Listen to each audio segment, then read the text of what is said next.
Herkese merhaba arkadaşlar. Kanalıma hoş geldiniz. Yepyeni bir videoyla yine sizlerleyiz. Sizler için sevilen oyuncu Ozan Akbaba ve Sinem Ünsal'ın yeni haber ve bilgilerini paylaşmaya devam ediyorum.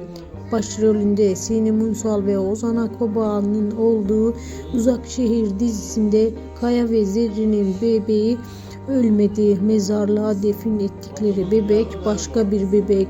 Demir tarafından bebek kaçırıldı. Cihan ve Alya nikahı düşmeyecek. Diğer yandan Vurgun ise Boran ile ilgili gerçeği çok yakın zamanda Cihan'a söyleyecektir ve Cihan'ın yanında yer alacaktır. Doktor Yalçın ise hastanede çalışacak olan Nare ile ilgilenecek.